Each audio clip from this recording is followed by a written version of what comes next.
Bonjour à tous, bonjour chers amis Bélier, Lion et Sagittaire, vous les signes de feu. Alors c'est peut-être votre signe principal ou bien votre signe ascendant ou lunaire. N'hésitez donc pas à aller voir les autres vidéos pour les autres éléments en fonction des signes qui vous concernent afin d'avoir un panorama vraiment plus complet de votre mois d'octobre. Bienvenue dans votre guidance. On va donc découvrir quelles sont les énergies pour vous ce mois-ci, ce mois d'octobre, avec différents jeux que vous voyez là. N'hésitez pas donc à commenter cette vidéo si, en fonction de vos ressentis et à me mettre un petit pouce bleu à la fin si ça vous a plu. Vraiment ça encourage beaucoup mon travail et je vous remercie du fond du cœur. Alors vous voyez les trois jeux qu'on a là. Donc on a l'oracle des astres de Pandora Hearts, je vais vous le montrer, pour l'énergie dominante, pour voir un petit peu ce qui va traverser votre mois d'octobre. Et puis on aura deux tarots, un pour les énergies générales, le tarot Histoire de sorcière, et puis le second, le cristal tarot pour, voici Histoire de sorcière, de Deborah Blake, et le cristal tarot pour les énergies sentimentales, amoureuses. Et puis à la fin, je pense qu'on va, comme pour les autres signes, clôturer la guidance avec un message de sagesse qui proviendra de l'oracle Les Portes de l'âme. Voilà, très bel oracle des Portes de l'âme. Alors, on va tout de suite, alors comme pour les autres, je n'ai pas donc eu le temps de brasser les cartes à l'avance, ce que je fais en général, et puis je les dispose et je les regarde avec vous, je les découvre avec vous, mais ici j'ai pas le temps, donc on va le faire maintenant, et voir ce que ça nous dit pour votre énergie dominante, chers Bélier, Lion et Sagittaire, pour ce mois d'octobre 2020, donc les énergies dominantes pour les Béliers, Lion. Ah, j'ai deux cartes qui ont sauté. Donc je vais les prendre toutes les deux. Hein. Voilà, alors. On a la tentation et la porte. Alors ça peut parler évidemment sur différents plans. Je vais les mettre ici, comme ça vous les voyez. J'espère que vous les voyez bien. Voilà. La tentation, ça nous parle évidemment, ça peut être au niveau matériel, ça peut être un mois où vous aurez effectivement des tentations par rapport à des achats, par rapport à des possessions matérielles, des envies, ça peut être aussi au niveau alimentaire, donc bon, ça c'est un petit peu vous qui adaptez en fonction de ce que vous êtes en train de vivre. Ça peut être une tentation aussi au sens plus large d'être attiré par quelque chose qui vous appelle, tout simplement, puisqu'on a quand même la porte à côté, et on peut imaginer que derrière cette porte se trouve justement l'objet de cette tentation, l'objet de cet appel, le sens, la solution, d'accord? Et que c'est en écoutant peut-être cette tentation que vous trouverez la solution. Ça peut aussi vouloir dire de s'éloigner d'une éventuelle tentation, surtout s'il s'agit de choses plus matérielles qui risqueraient de vous retenir dans des énergies plus basses, et d'évoluer vers une compréhension peut-être plus immatérielle des choses, qui va donc vous remplir probablement de manière qui va vous nourrir vraiment de manière plus sereine, plus intéressante aussi.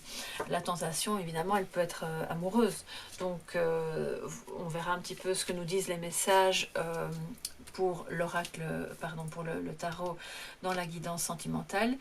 Et ça peut nous dire qu'en en traversant finalement cette porte, en osant aller vers l'inconnu ou vers votre petite voie qui est votre bonne étoile, vous allez mieux comprendre cette tentation, vous allez peut-être pouvoir la vivre aussi. Hein.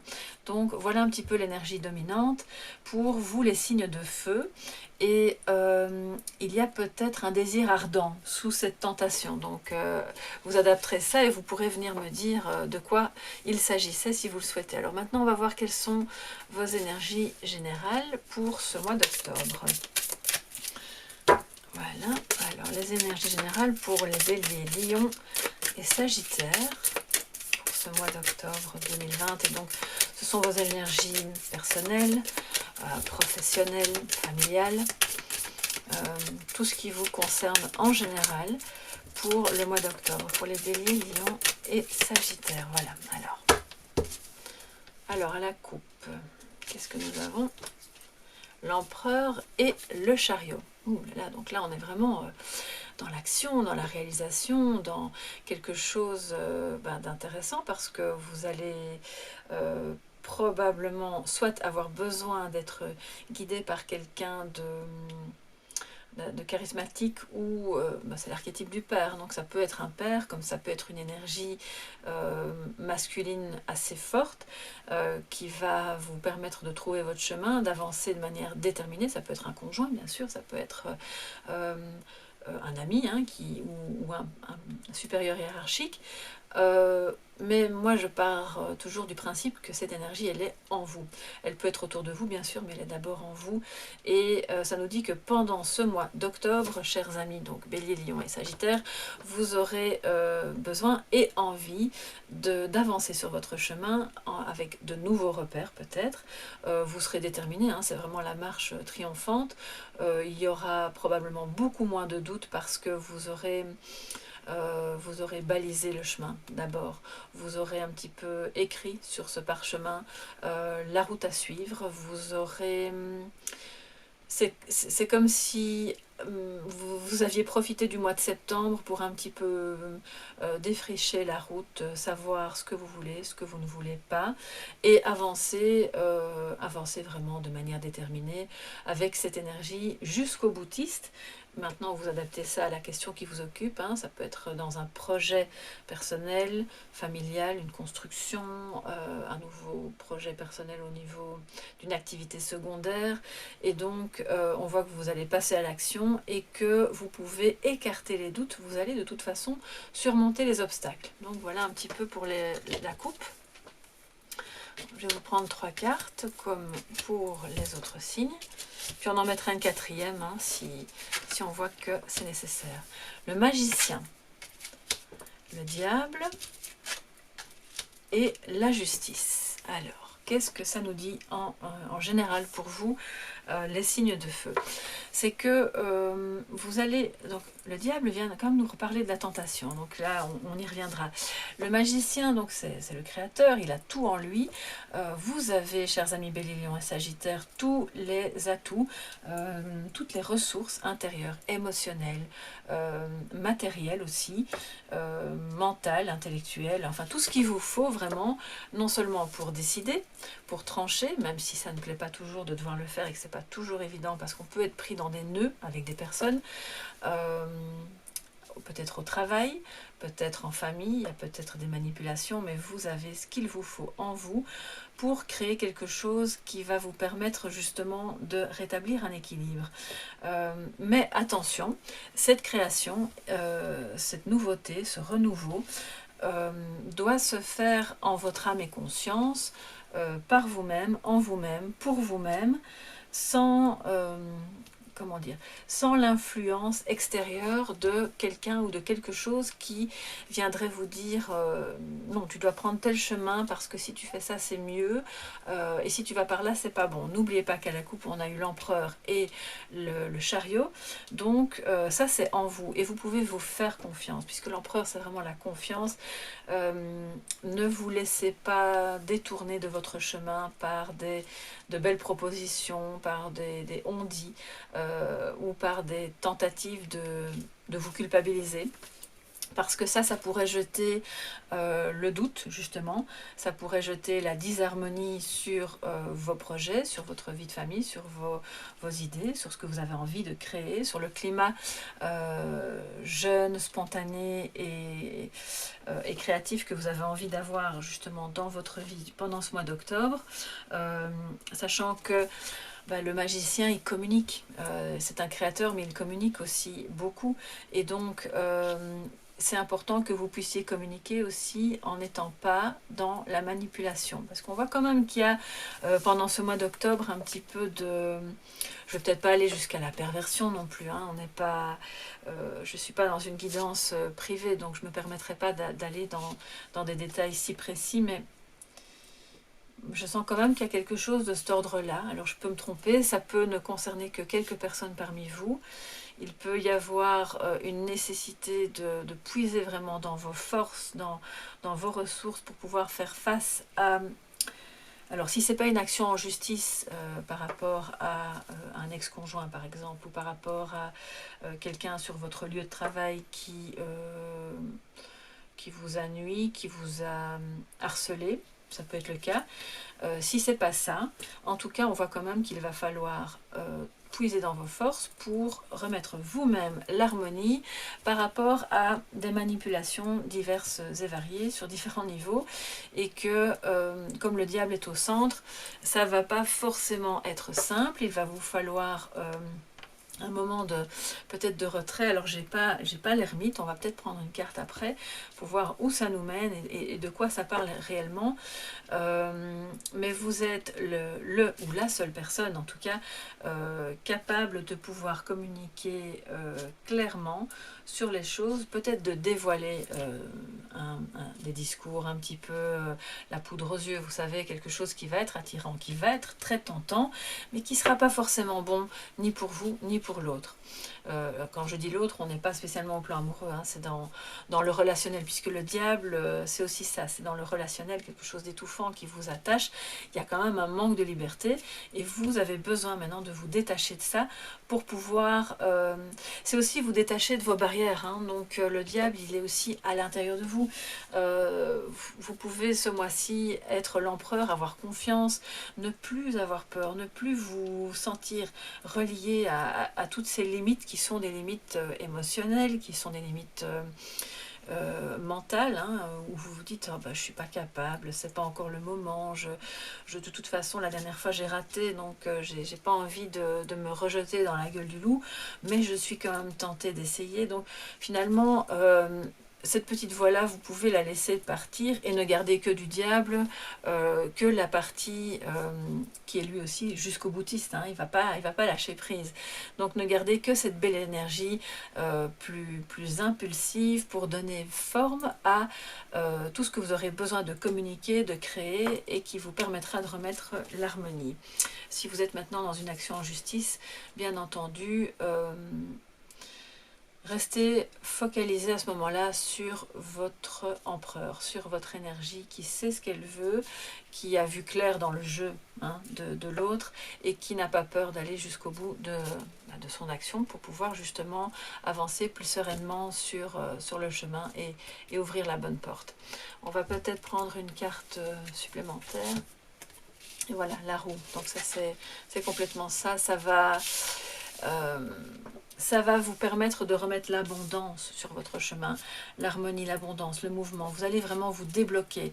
Et si vous ne vous sentez pas l'âme et le courage de le faire, cette énergie du mois d'octobre, amis Bélier, Lion et Sagittaire, vous invite à ça. Détachez-vous de vos peurs, de cette vilaine petite voix qui vous dit que vous n'êtes pas capable, ou que vous allez vous tromper, ou que c'est un peu comme une petite voix paranoïaque finalement, hein. Et même s'il y a des éléments concrets qui par le passé vous ont dit non, ça c'est pas pour toi, ne fais pas ceci ou ne fais pas cela, regardez tout ce que vous avez en vous, tout le chemin parcouru, tout ce que vous avez déjà créé pour pouvoir vous servir de ça, remettre de l'harmonie et remettre du mouvement, parce que la roue de fortune nous dit que de belles choses arrivent vers vous, l'abondance, peut-être après une période vraiment compliquée où vous étiez dans l'attente, un peu enfermé dans quelque chose qui n'était pas bon, qui n'était pas équilibré, qui vous retenait. Et on a cette carte du magicien et cette carte de la roue de fortune qui commence et qui termine votre tirage. Donc c'est vraiment de belles énergies de création qui vous remettent sur un chemin et à la fois le chemin de l'abondance et à la fois du mouvement, de se dire je m'en sors par le haut, quel que soit ce qui s'est passé, j'ai foi en moi, puisque j'ai eu l'empereur à la coupe, j'avance, je ne me laisse pas perturber par des énergies tierces. On voit, ils sont quand même à 3, hein. Enfin il y a 4, 5 avec les deux chats, mais ce sont des énergies tierces dans le sens où c'est ce qui se met dans votre tête ou en travers de votre chemin, et vous allez pouvoir avancer en laissant ça derrière vous. Ça va remettre de l'harmonie, du mouvement, ça va vous permettre de faire le tri et quelque part de créer quelque chose de nouveau qui vous permet de sortir de la roue karmique aussi, puisque la roue de la fortune, c'est un petit peu s'en sortir par le haut pour défaire les nœuds karmiques avec des gens, avec des situations qui se remettent perpétuellement sur votre chemin pour que vous appreniez à vous-même mettre l'équilibre dans votre vie. Donc c'est assez fort comme message pour vous les signes de feu, et j'espère que ça pourra donc vous aider. On va voir maintenant quelles sont les énergies sentimentales, amoureuses, affectives pour vous en ce mois d'octobre, les béliers, lions et sagittaires. Alors quelles sont vos énergies sentimentales pour ce mois d'octobre, chers amis béliers, lions et sagittaires?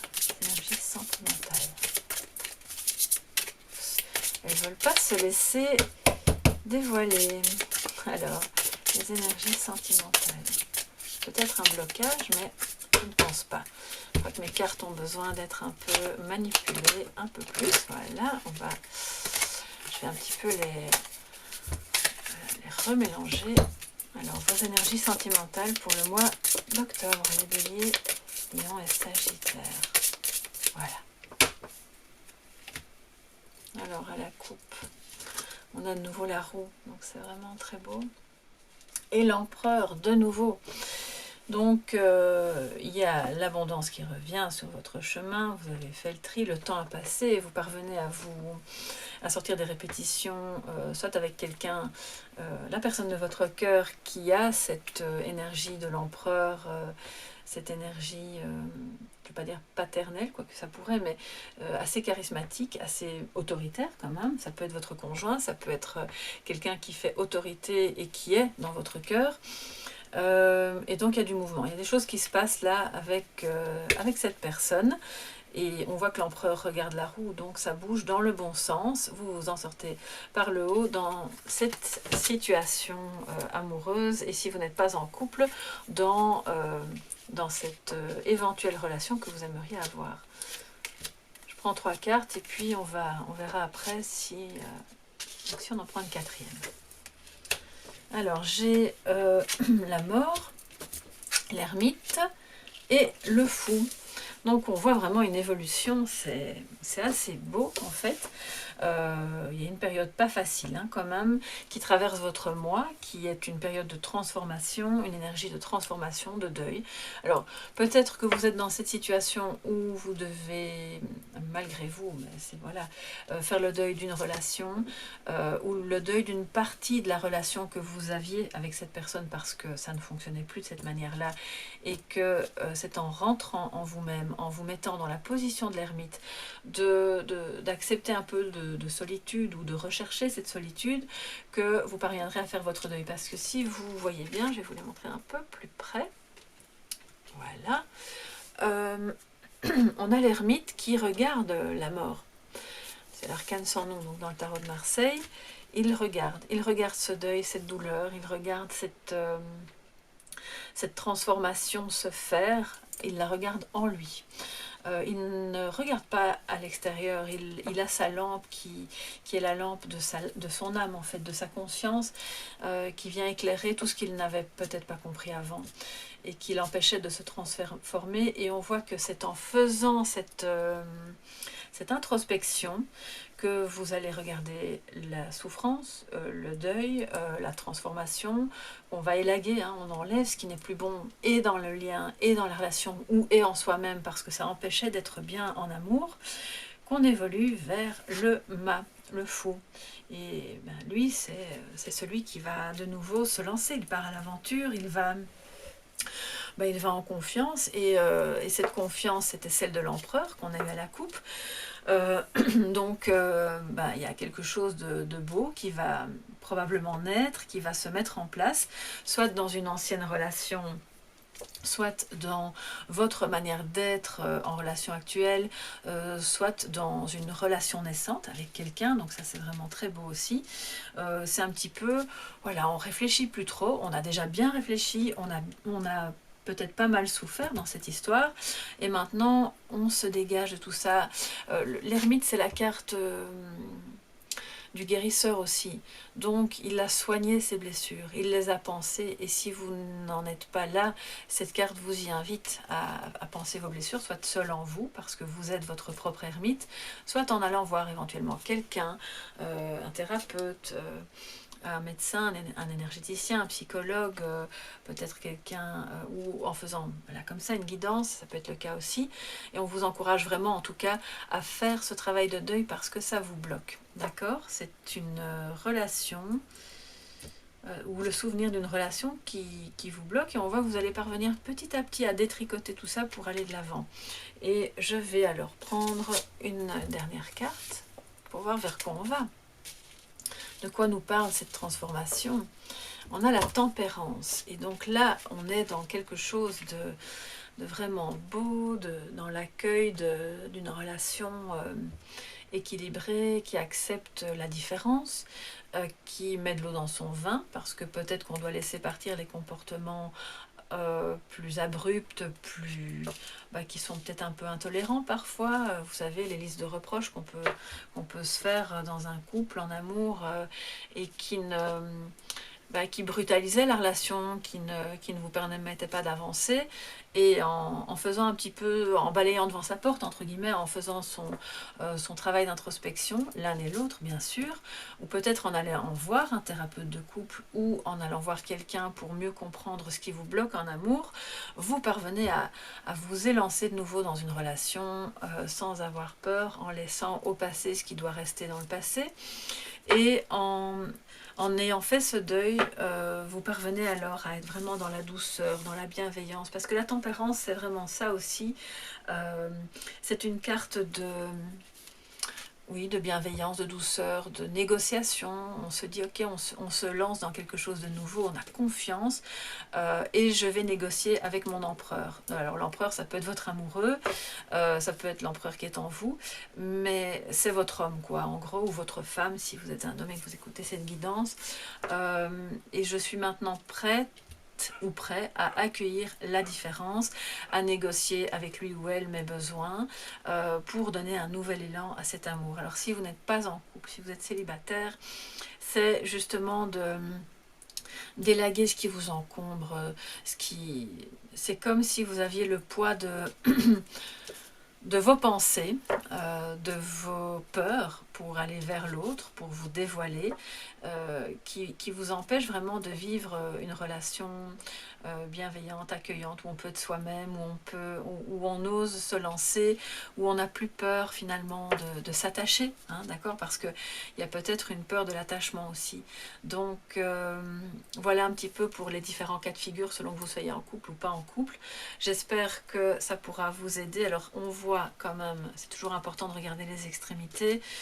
Vous avez la mort et la tempérance. Donc c'est en laissant partir ce qui vous encombre, en faisant votre deuil peut-être d'une personne que vous avez aimée ou d'une manière d'être en relation qui n'est plus bonne, que vous évoluez tout au long du mois d'octobre vers quelque chose de très protecteur, de bienveillant, où chacun a sa place, où chacun est vraiment bien dans une nouvelle mouture de votre couple ou dans une nouvelle relation. Donc on voit que la roue tourne hein, quand même, et qu'il y a de belles choses qui arrivent vers vous. Peut-être un amour qui n'était pas trop bon avant, qui n'était pas très respectueux et qui revient sur votre chemin mais d'une nouvelle manière. Beaucoup plus fraîche, plus authentique, parce que chacun a fait un petit peu son travail, donc a pu nettoyer ce qu'il y avait à nettoyer. Vous avez peut-être fait, il y a un petit peu avec ces deux cartes-là, l'une en dessous de l'autre, une notion de la nuit noire de l'âme. Vous savez, quand on a un lien très fusionnel avec quelqu'un, ça peut être un lien d'âme, mais ça peut être un lien, voilà, quel qu'il soit, ça peut être quelque chose d'un peu toxique, d'un peu obsédant, même si l'un et l'autre ne sont pas animés de mauvaises intentions. Et de ce fait, en ayant soigné ça, en faisant ce mouvement de vouloir guérir les blessures, on se détache de ce qui nous retient, de la jalousie, des peurs, etc. Et on avance vers un lien qui est vraiment beaucoup plus clair, plus lumineux, plus bienveillant, plus dynamique aussi. Voilà, donc voilà pour ce mois d'octobre, mes chers béliers, lions et sagittaires. Et maintenant, je vous propose de terminer votre guidance, ou si c'est votre signe ascendant ou lunaire. Et on va voir quel est, avec les portes de l'âme, votre message de sagesse pour ce mois d'octobre. Alors, un message de sagesse pour les béliers Lion et Sagittaire en octobre. Voilà. Alors, qu'est-ce que ça nous dit pour ce mois d'octobre? La responsabilité. Alors, je vais vous lire le petit texte. Vous voyez ce petit bonhomme là qui tient dans le creux de ses mains une pierre qui semble être une améthyste, qui pourrait symboliser aussi son cœur, son âme, la terre entière, son lien. Vos paroles et vos actes influencent votre réalité. Ayez conscience de ce pouvoir extraordinaire. C'est un pouvoir extraordinaire que possède d'ailleurs le magicien et que possède aussi le diable. Donc, c'est magnifique cette carte qui vient vraiment nous dire chacun a la responsabilité de ce qu'il va dire, de comment il va l'exprimer, comment il va le communiquer. Attention aux paroles qui peuvent être blessantes ou qui peuvent être manipulantes. Soyons vigilants aussi à la manière qu'ont les autres de communiquer avec nous pour voir clair dans ce qu'elles veulent nous dire et pour voir ce qui se cache éventuellement derrière les mots. Mais là c'est pour vous, c'est vos paroles et vos actes. Vos actes sont influencés par le mât aussi, puisque c'est la carte de l'action, l'empereur également. Vous êtes responsable parce que vous avez confiance en vous et vous n'avancez pas, non pas seul sur votre chemin, mais c'est en vous et seulement en vous qu'est cette responsabilité, et vous allez pouvoir créer de belles choses, et j'étendrai ça aussi à vos pensées. Vos paroles, vos actes et vos pensées influencent votre réalité. Donc si vous voulez une belle réalité, de belles choses au quotidien, de beaux liens qui ne sont pas étouffants, qui sont respectueux, il est important de d'abord les avoir en vous, de penser ce lien, de penser ces paroles, de penser ces actes de manière positive et bienveillante et tolérante pour ensuite les voir se concrétiser dans le monde matériel. Voilà pour vous, mes chers signes de feu. J'espère que ça pourra éclairer votre mois d'octobre, que vous aurez de belles réalisations, de belles prises de conscience pour aller vers quelque chose de beau en amour et de l'abondance aussi. On le voit dans votre travail, éventuellement dans votre vie de famille. Que tout se passe au mieux pour vous. N'hésitez pas à me mettre en commentaire vos ressentis maintenant ou tout au long du mois, comme vous le souhaitez. J'adore partager, échanger avec vous. C'est vraiment un plaisir. Merci aussi pour votre petit pouce bleu si ça vous a plu, ça encourage beaucoup mon travail. N'oubliez pas de vous abonner, d'activer la petite cloche pour les futures publications, et puis je vous dis à très bientôt, prenez bien soin de vous.